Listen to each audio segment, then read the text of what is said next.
Assalamualaikum teman-teman. Perkenalkan, saya Afifah Nurwahida dari Prodi Pendidikan Fisika. Untuk selanjutnya, saya akan menjelaskan mengenai rangkaian dan arus listrik 2. GGL seri dan paralel. Pertama, pengertian gaya gerak listrik.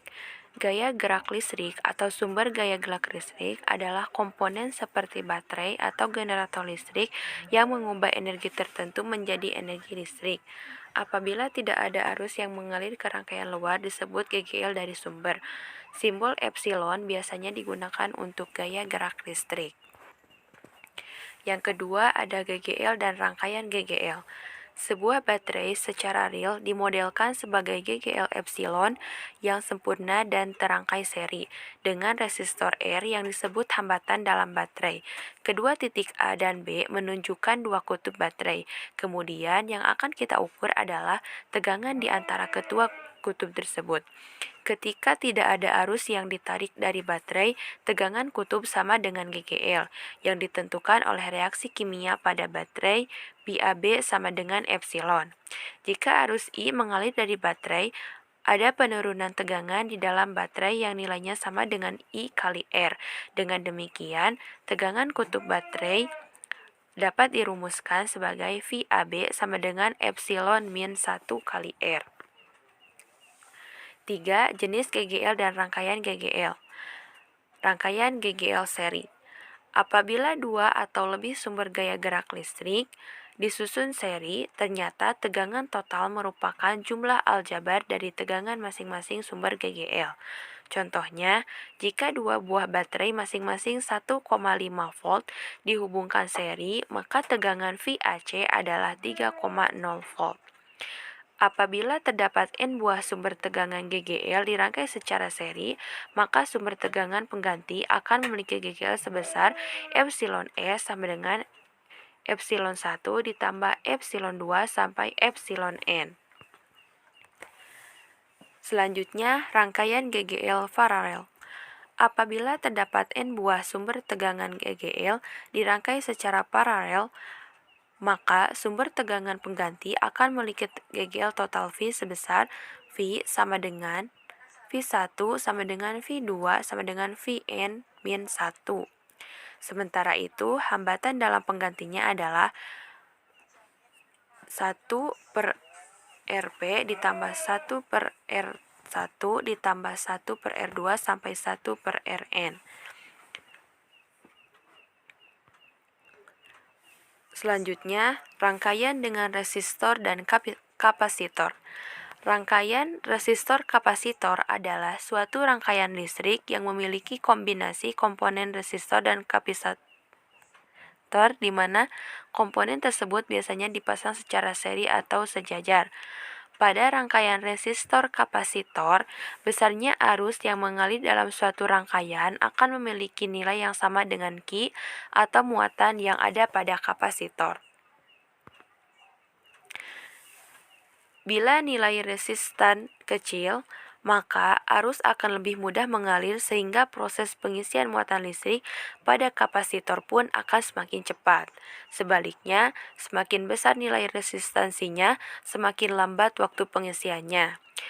Berdasarkan prinsip yang disebutkan di atas, maka secara matematis, konstanta waktu sebuah rangkaian resistor kapasitor dapat dirumuskan torsi sama dengan R kali C. Contoh soal, dari rangkaian resistor kapasitor di atas diketahui nilai resistansi R adalah 2000 ohm dan nilai kapasitansi C adalah 1 mikrofarad. Berapakah waktu konstantanya?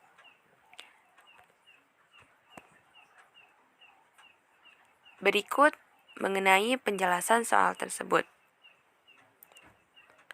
di mana diketahui R sama dengan 2000 ohm, C sama dengan 1 mikrofarad, dan ditanyakan adalah konstanta arus tersebut.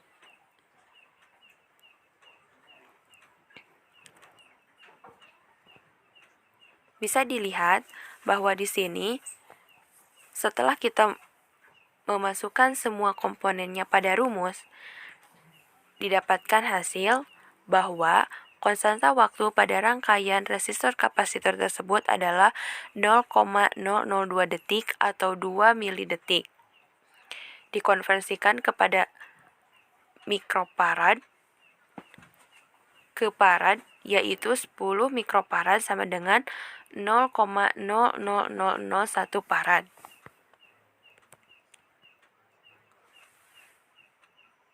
Yang selanjutnya, soal kedua, bila nilai resistansi kecil, maka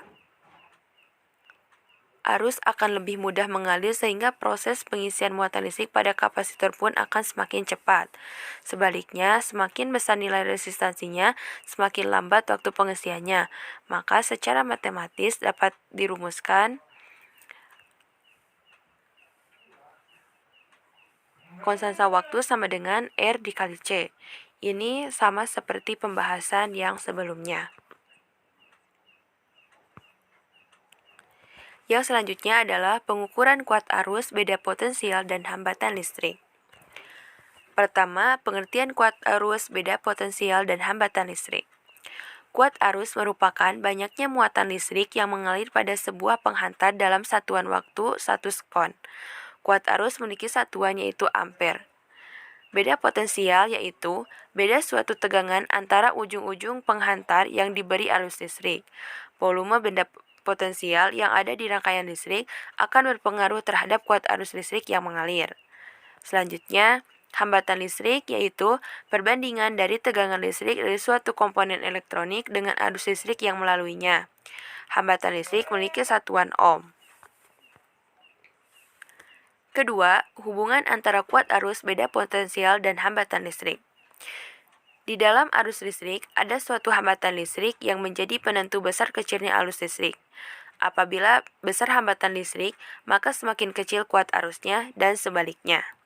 George Sinom Ohm dengan percobaannya membuat kesimpulan bahwa arus listrik I pada sebuah kawat penghantar sebanding dengan beda potensial V yang diberikan pada ujung-ujung kawat penghantar tersebut. Kemudian, ada hukum Ohm. Besarnya arus yang mengalir pada satu kawat penghantar tidak hanya bergantung pada tegangan, tetapi juga pada hambatan yang dimiliki oleh kawat terhadap aliran elektron. Kuat arus listrik berbanding terbalik dengan hambatan, yaitu I sama dengan I per R. Hal ini artinya semakin besar hambatan pada rangkaian, maka kuat arus yang mengalir di rangkaian tersebut menjadi lebih besar.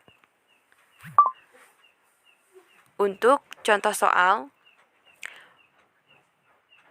pertama, suatu pemanas listrik memiliki beda potensial 40 volt dan kuat arus 4 ampere. Hitunglah hambatan pemanas tersebut. Di sini diketahui beda potensial adalah 40 volt dan kuat arus adalah 4 ampere, di mana untuk rumus hambatan pemanas yaitu R sama dengan V per I. Kemudian kita masukkan nilai yang tadi kepada rumus, yaitu 40 volt per 4 ampere. R sama dengan 10 ohm. Jadi dapat ditentukan hambatan pemanas tersebut adalah 10 ohm. Ini adalah contoh kedua.